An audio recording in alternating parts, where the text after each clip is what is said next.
So students, today our topic is why do metals and non-metals react.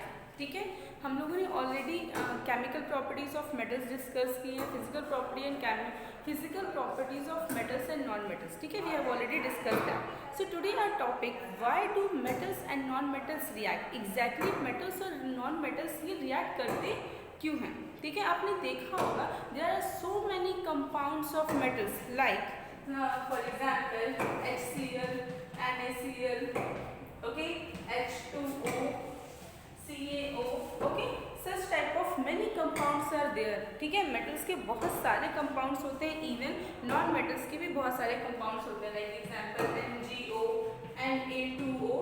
सो ये जितने भी हमारे कंपाउंड्स हैं, ठीक है, जो भी हमारे कंपाउंड्स हैं, बहुत सारे कंपाउंड्स हमने देखे हैं मेटल्स के एंड नॉन मेटल्स के. ठीक है, non metallic compounds and metallic compounds. तो ये जो कंपाउंड्स हैं, जब भी कंपाउंड्स का फॉर्मेशन होता है, so there is a bond. ठीक है, जब ये कंपाउंड्स बनते हैं तो कंपाउंड्स के जनरली अगर आप Cl लोगे तो Ca is an element and oxygen is also an element, क्योंकि जब ये एलिमेंट कंबाइन करते हैं दे फॉर्म दी कंपाउंड. तो जब ये कंपाउंड का फॉर्मेशन होता है, कंपाउंड के फॉर्मेशन के टाइम पे there is a bond between it. ठीक है, उनके बीच में एक बॉन्ड फॉर्मेशन होता है. ठीक है, जिस एक बॉन्ड फॉर्मेशन होता है, उस बॉन्ड फॉर्मेशन को हम लोग कहते हैं केमिकल बॉन्ड. ठीक है, क्या कहेंगे, chemical bond. And what is this chemical bond. ठीक है, जब भी कंपाउंड का फॉर्मेशन होगा, केमिकल बॉन्ड कंपाउंड के फॉर्मेशन के टाइम पे उनके बीच में केमिकल बॉन्ड बनता है. उस केमिकल बॉन्ड होता क्या है, a chemical bond is the force. ठीक है, a chemical bond is a force that holds a number of atoms or ions together. ठीक है, a chemical bond is a force that holds a number of atoms or ions together within the compound or molecule. ठीक है, इसकी definition याद रखो, आपके लिए अच्छी मतलब बेनिफिशियल है कि केमिकल बॉन्ड होता क्या है. कोई भी कंपाउंड बनेगा तो कंपाउंड बनने में केमिकल बॉन्ड बनता है. तो केमिकल बॉन्ड क्या होता है, a force of attraction. Chemical bond is a force of attraction. A chemical bond is a force of attraction between atoms or ions to hold it within the compound or molecule.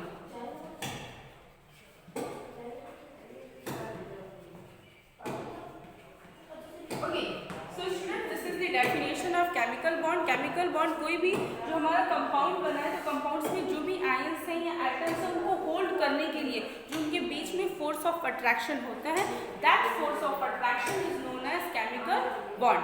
ठीक है, उस force of attraction को हम लोग chemical bond कहते हैं. जितने भी कंपाउंड्स बनते हैं उसमें 3 टाइप्स ऑफ केमिकल बॉन्डिंग होती है. ठीक है, ये तो केमिकल बॉन्ड हो गया. तो जो केमिकल बॉन्ड्स भी हैं ये 3 टाइप्स के होते हैं. फर्स्ट वन इज, ठीक है, फर्स्ट वन जो आपका फर्स्ट केमिकल बॉन्ड होता है दैट इज आयनिक बॉन्ड. ठीक है, ionic bond is also known as electrovalent bond. Electrovalent bond. ठीक है, 3 टाइप्स ऑफ केमिकल बॉन्ड्स होते हैं. First one is ionic bond and second one is covalent bond and third one is coordinate bond. Third one क्या होते हैं, coordinate bond. ठीक है, so 3 types of chemical bonds are there. ठीक है, in this chapter we will discuss about ionic bond or electrovalent bond. ठीक है, and in the next chapter that is carbon its compound we will discuss about the covalent bond. But coordinate bond is it not in our syllabus. ठीक है, ये आप class 11th and 12th में discuss करोगे, class 11th and 12th में पढ़ोगे. But आपकी knowledge के लिए आपको पता होना चाहिए 3 types of chemical bonds are there. ठीक है, ionic bond we will discuss in this chapter. We will discuss in the next lecture about the ionic bond और covalent bond and ionic bond and electrovalent bond, covalent bond in the next chapter carbon it's compound. ठीक है students, इतनी चीजें समझ में आई. तो हमें ये पता है कि कोई भी कंपाउंड अगर बन रहा है तो उन कंपाउंड्स के बीच में केमिकल बॉन्ड होगा. केमिकल बॉन्ड क्या है, this is a force of attraction. ठीक है, force of attraction between the ions और द एटम्स. ठीक है, but again the reason is कि ये केमिकल बॉन्ड क्यों बनता है. ठीक है, जो कंपाउंड्स हैं उनके बीच में केमिकल बॉन्ड का फॉर्मेशन होता ही क्यों है. So now we will discuss about that. To understand the concept why metals and non-metals metals form chemical bond, we have to know about the electronic configuration of noble gases. Noble gases are also known as inert gases. ठीक है, अगर आप noble gases को देखेंगे, 6 noble gases are there: helium, neon, argon, krypton, xenon and radon. ठीक है, अगर हम इसका इलेक्ट्रॉनिक कॉन्फ़िगरेशन देखें, एक्सेप्ट द हीलियम, ठीक है, हीलियम को छोड़ के, बिकॉज हीलियम का एटॉमिक नंबर 2 होता है और फर्स्ट सेल की जो कैपेसिटी होती है इलेक्ट्रॉन्स को फिल करने की वो सिर्फ 2 होती है. ठीक है, so except helium all the other noble gases have 8 electrons in their outermost cell, like the neon atomic number 10, electronic configuration 2,8. Outermost shell is the second shell and it has 8 electrons in it. Okay, now argon 2,8,8, krypton 2,8,18,8, okay, xenon and radon. तो जो भी आपका जितनी भी आपकी noble gases हैं, सारी Nobel gases की जो आउटरमोस्ट शेल होती है, उस आउटरमोस्ट शेल में 8 इलेक्ट्रॉन्स होते हैं एंड इन 8 इलेक्ट्रॉन्स को हम लोग बोलते हैं ऑक्टेट. ठीक है, क्या बोलेंगे? ऑक्टेट. ठीक है, तो ये जो नोबल गैसेस होती हैं, they are stable, they will never form compound. ये स्टेबल होती है और ये किसी के साथ भी कंपाउंड का फॉर्मेशन नहीं करती. आपने नियॉन या ऑर्गन के कंपाउंड्स नहीं देखे होंगे. ठीक है, तो कॉमनली इनके कंपाउंड्स नहीं बनते बिकॉज दे आर स्टेबल. इनके आउटर मोस्ट शेल में 8 इलेक्ट्रॉन्स होते हैं एक्सेप्ट द हीलियम.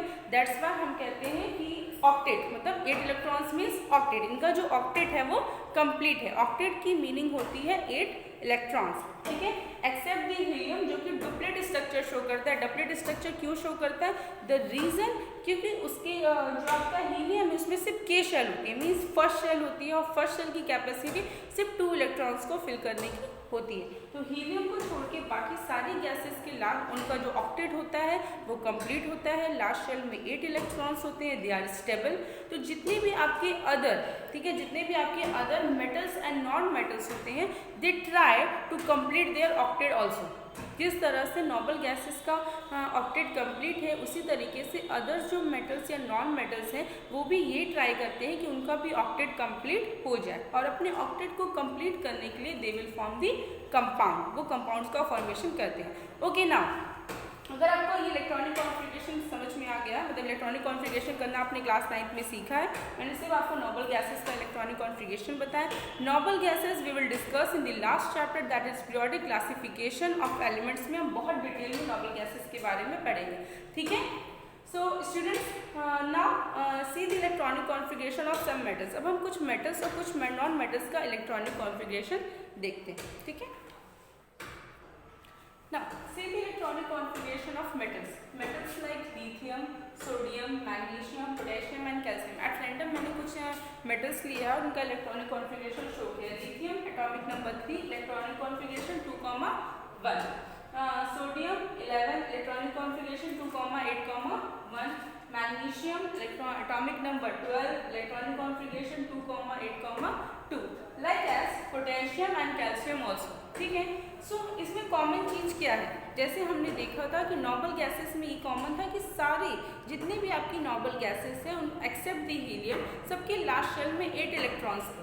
बट यहाँ पे जो लास्ट शेल है इसमें 1 इलेक्ट्रॉन है, 2, 1, 2 मीन्स कि जो भी हमारे मेटल्स होते हैं उनकी जो लास्ट शेल है उसमें जो इलेक्ट्रॉन्स होते हैं दे आर लेस देन 8.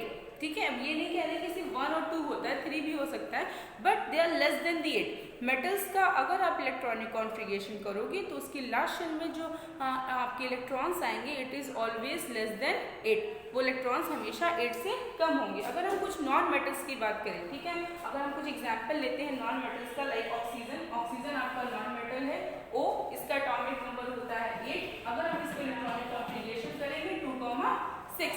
ठीक है, chlorine again it is a non metal, atomic number 17, you will get 2,8,7. ठीक है, सो ठीक है, और भी एग्जांपल ले सकते हैं लाइक नाइट्रोजन. नाइट्रोजन का atomic number 7, 2,5. So in the electronic configuration of non metals we see that the outermost shell has 6, 7 और 5 means outermost shell has less than 8 electrons. ठीक है, नॉन मेटल्स और मेटल्स, आप metals की बात करिए या नॉन मेटल्स की बात करिए, in both the cases you will see that outermost shell has less than 8 electrons. इनकी outermost shell में 8 से लेस इलेक्ट्रॉन्स होते हैं. और जो हमारी नोबल गैसेस हैं उनकी लास्ट शेल में 8 इलेक्ट्रॉन्स होते हैं। सो जो आपके मेटल्स हैं या नॉन मेटल्स हैं, they form chemical bond, they form chemical compounds to complete their octet. वो अपने ऑक्टेट को कंप्लीट करने के लिए means they want 8 electrons in their outermost shell, ठीक है, वो अपने आउटरमोस्ट शेल में 8 इलेक्ट्रॉन्स चाहते हैं, या फिर हम ये कह सकते हैं डपलेट इन केस ऑफ आपका अगर के शेल है लाइक लिथियम के इनके लास्ट शेल में 8 इलेक्ट्रॉन्स नहीं आएंगे बिकॉज वो 1 इलेक्ट्रॉन लूज करेगा और सिर्फ एक शेल रहेगा, तो एक फर्स्ट शेल की कैपेसिटी सिर्फ 2 इलेक्ट्रॉन्स की है। तो जो लिथियम है वो इलेक्ट्रॉनिक कॉन्फ़िगरेशन शो करना चाहता है लाइक दी हीलियम, जैसे हीलियम में सिर्फ 2 इलेक्ट्रॉन्स हैं इन दी आउटरमोस्ट शेल, लिथियम में वही चाहेगा कि उसके आउटरमोस्ट शेल में भी 2 इलेक्ट्रॉन्स हों।